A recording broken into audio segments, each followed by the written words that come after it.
முன்னொரு காலத்தில் ஒரு ஊரில் ஒரு மனிதர் ஒருத்தர் வாழ்ந்துக்கிட்டு வராரு.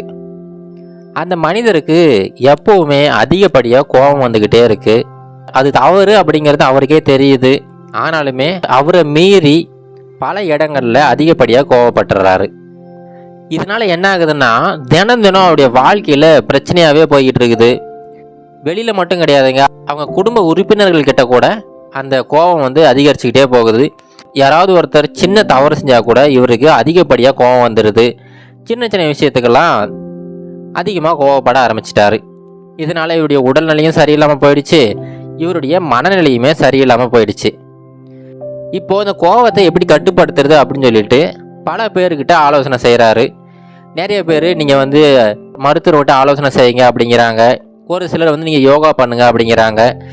இன்னும் ஒரு சிலர்லாம் நீங்கள் ஒரு நல்ல மனநல ஆலோசகர்கிட்ட போய் பாருங்கள், கண்டிப்பாக அவர்கிட்ட பேசும்போது உங்களுக்கு ஒரு தெளிவு கிடைக்கும் அப்படின்னு சொல்லிட்டு பலவிதமான கருத்துக்களை எல்லாருமே சொல்கிறாங்க. இவருமே எல்லாரும் சொல்கிறதுமே ஒவ்வொன்றா செஞ்சு பார்த்துக்கிட்டே வராரு. ஆனால் என்ன பண்ணாலுமே இவரால் அந்த கோபத்தை கட்டுப்படுத்தவே முடியலை.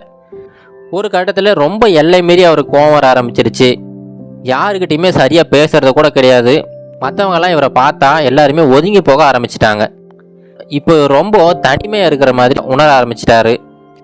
அந்த சமயம் அவரோட ஊருக்கு ஒரு ஜென் துறவி ஒருத்தர் வராரு. இப்போது இவருடைய நண்பர் ஒருத்தர், இங்கே பாருப்பா, நீ இப்போ இந்த கோபத்தினால ரொம்ப பாதிக்கப்பட்டிருக்க. இதனால் பலவிதமான பிரச்சனைகள் உனக்கு வந்துக்கிட்டு தான் இருக்கு. நீ எவ்வளவோ முயற்சி பண்ணிக்கிட்டு இருக்க, ஆனால் உன்னால் அந்த கோபத்தை கட்டுப்படுத்த முடியல. இப்போ கடைசி முயற்சியாக நம்ம ஊருக்கு ஒரு சென் துறவி வந்திருக்காரு, அவரை போயிட்டு கொஞ்சம் பார்த்துட்டு வாங்க அப்படின்னு சொல்லிட்டு ஒரு நண்பர் சொல்கிறாரு. சரி, இந்த மனிதருக்குமே வேறு வழி இல்லை, எவ்வளவோ முயற்சி பண்ணி பார்த்துட்டாரு. சரி, இதையும் முயற்சி பண்ணி பார்த்தலாம் அப்படின்னு சொல்லிட்டு காலையில் சீக்கிரமாக எழுந்து குளிச்சு ரெடியாகி அந்த சென் துறவியை பார்க்கறதுக்காக போகிறாரு. அந்த சென் துறவி இருக்கிற இடம் பார்த்தீங்கன்னா அவ்வளோ அமைதியாக இருக்குது. இவர் அந்த சென் மடத்துக்குள்ளே நுழையும் போது ஒரு விதமான ஆழ்ந்த அமைதியை அவர் மனசுக்குள்ளார அவர் ஃபீல் பண்ணுறாரு. போயிட்டு கொஞ்ச நேரம் வெயிட் பண்ணிக்கிட்டு இருக்காரு. அதுக்கப்புறம் அந்த சென் துறவியை பார்க்குறாரு. இப்போ 2 பேரும் உட்காந்து பேசிக்கிட்டு இருக்காங்க. பேசிக்கிட்டு இருக்கும்போது இந்த மனிதர் அந்த சென் துறவிக்கிட்ட, ஐயா, என்னுடைய வாழ்க்கையில் எல்லாமே நல்லா தான் போய்கிட்டு இருந்துச்சு.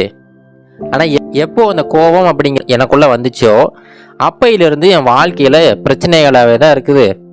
என்னால் இந்த கோபத்தை கட்டுப்படுத்தவே முடியல. சின்ன சின்ன விஷயத்துக்கு கூட அதிகப்படியாக கோபப்பட்டுறேன். இது தவறு அப்படின்னு எனக்கு தெரியுது, ஆனாலுமே என்னை சரி செஞ்சுக்க முடியலைங்க ஐயா. நானும் எவ்வளோ முயற்சி பண்ணிட்டேன், ஆனாலுமே எதுவுமே பலனடிக்க மாட்டேங்குது. நீங்கள் தான் எனக்கு ஏதாவது உதவி செய்யணும் அப்படின்னு சொல்லிட்டு ரொம்ப கண்ணீர் மல்க அவர்கிட்ட கேட்டுக்கிட்டு இருக்காரு. இப்போ இது எல்லாமே கேட்டுக்கிட்டு இருந்த அந்த சென் துறவி ரொம்ப அமைதியான ஒரு குரல்ல, சரிப்பா, நீ எப்போவுமே கோவப்பட்டுக்கிட்டே இருக்கேன் அப்படின்னு சொல்கிற இல்லையா, இப்போ ஒன்று பண்ணு, எனக்கு அந்த கோவத்தை இப்போ காட்டேன், அந்த கோவத்தை வெளிக்காட்டு அப்படின்னு சொல்லிட்டு சொல்கிறாரு. அந்த மனிதருக்கு ஒன்றும் புரியல. இல்லைங்க ஐயா, அது எப்படி உடனே என்னால் எப்படி கோவப்பட முடியும்? அந்த கோபம் அப்படிங்கிறது எப்பயாவது எதிர்பாராத விதமாக என்னையே அறியாமல் கோவப்பட்டுறேன். அதற்கான ஒரு சந்தர்ப்ப சூழ்நிலையை அமைஞ்சாதானே நான் கோவப்பட முடியும். இப்போ அந்த மாதிரி ஒரு சூழ்நிலை இல்லையே, நான் எப்படி கோவப்பட முடியும் அப்படின்னு சொல்லிட்டு அந்த சென் துறவி கிட்ட சொல்கிறாரு. இப்போ அந்த சென் துறவி மறுபடியும், அது எப்படிப்பா, அந்த கோபம் அப்படிங்கிறது உனக்கு அடிக்கடி வந்துக்கிட்டு தான் இருக்குது, அதனால் பல பிரச்சனைகள் வந்துக்கிட்டு இருக்குன்னு சொல்லிக்கிட்டு இருக்க. அப்படி இருக்கும்போது அந்த கோபத்தை எனக்கு காட்டு அப்படிங்கிறேன், ஆனால் உன்னால் காட்ட முடியல. இதுக்கு என்ன காரணம் அப்படின்னா, இப்போது உனக்குன்னு ஒரு குணநலங்கள் இருக்குது. அடிப்படையாக உனக்குன்னு ஒரு சில குணநலங்கள் இருக்குது, அது உனக்கே சொந்தமானது. இப்போது ஒரு பொருள் உனக்கே சொந்தமானதாக இருந்துச்சுன்னா அந்த பொருளை எப்போ வேணாலும் யார்கிட்ட வேணாலும் நீ தயங்காமல் காட்டலாம். ஏன்னா அது உன்னுடையதாக இருக்கும். அதுவே எந்த பொருள் உன்னுடையதாக இல்லையோ அந்த பொருளை நீங்கள் மற்றவங்க கிட்ட சரியாக வெளிக்காட்டவே முடியாது.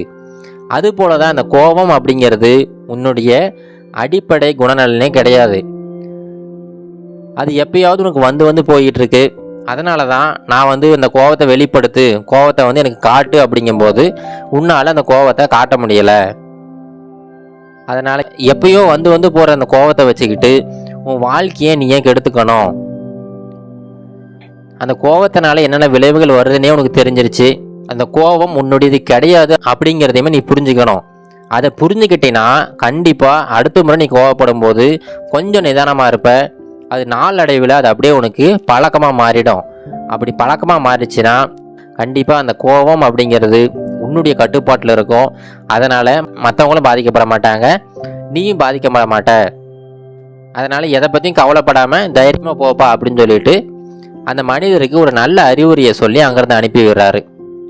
அன்னையிலிருந்து பார்த்தீங்கன்னா எப்போல்லாம் இவருக்கு அந்த கோபம் வருதோ அந்த சமயம் இந்த சென் துறவி சொன்னது இவருக்கு ஞாபகம் வந்துக்கிட்டே இருக்குது. அந்த கோபம் அப்படிங்கிறது இவருக்கு சொந்தமானது கிடையாது, அதனால் அதை நான் வெளிப்படுத்த முடியாது அப்படின்னு சொல்லிட்டு அவர் மனசுக்குள்ளாரே சொல்லிக்கிறாரு. இதனால் என்ன ஆகுதுன்னா எப்போல்லாம் கோபம் வருதோ அந்த சமயத்தில் ரொம்ப அமைதியாக அந்த கோபத்தை வெளிக்காட்டாமல் அமைதியை கடைப்பிடிக்க ஆரம்பிச்சிட்டாரு. இது ஒவ்வொரு நாளுமே ரொம்ப கஷ்டமாக தான் இருந்துச்சு. ஆரம்பிக்கிற ஒரு சில நாட்களில் ரொம்ப கஷ்டப்பட்டார். ஆனால் நாளடைவில் ஒரு சில வாரங்கள்லேயே அந்த கோபம் அப்படிங்கிறது முற்றிலுமாக குறைஞ்சி ரொம்ப அமைதியான ஒரு மனிதராக மாறிட்டார். இந்த மாற்றம் எல்லாருக்குமே ரொம்ப ஆச்சரியமாக தான் இருந்துச்சு. அவங்க குடும்ப உறுப்பினர்களாகட்டும் இல்லை அவருடைய நண்பர்களாகட்டும் எல்லாருக்குமே ரொம்ப ஆச்சரியம்தான். இதுக்கு முன்னாடி பேசுகிற மனிதருக்கும் இப்போ இருக்கிற மனிதருக்கும் ரொம்ப பெரிய ஒரு வித்தியாசம் தெரியுது, ரொம்ப பெரிய ஒரு மாற்றம் தெரியுது. அந்த மாற்றத்தை எல்லாருமே இவர்கிட்ட சொல்லவும் ஆரம்பிச்சிட்டாங்க. இவருக்கு ரொம்ப மகிழ்ச்சி ஆயிடுச்சு. இப்போ யாரெல்லாம் இவரை பார்த்தாவே ஒதுங்கி போனாங்களோ எல்லாருமே இவர்கிட்ட நல்லா பேச ஆரம்பிச்சிட்டாங்க, நல்லா பழக ஆரம்பிச்சிட்டாங்க. இவர் மனசில் இருந்த அந்த கோபம் அப்படிங்கிறது கொஞ்சம் கூட இல்லாமல் ஒரு அமைதியான ஒரு மனிதராக மாறிட்டார். இது போல தாங்க நம்ம வாழ்க்கையிலுமே இந்த கோபம் அப்படிங்கிறது நமக்கு சொந்தமானது கிடையாது அப்படிங்கிறத நம்ம உணர்ந்தோம்னா எல்லாரு மேலேயும் எதுக்கு எடுத்தாலும் கோவப்பட்டுக்கிட்டு இருக்க மாட்டோம். அந்த கோபம் அது கண்டிப்பாக எல்லாருக்குமே இருக்கும்.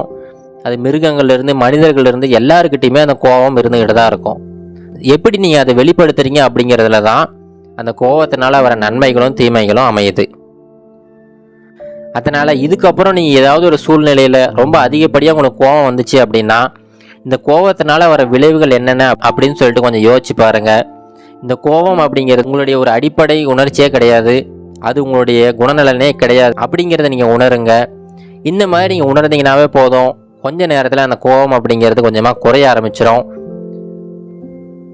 அதனால் இதை மட்டும் ஞாபகம் வச்சுங்க.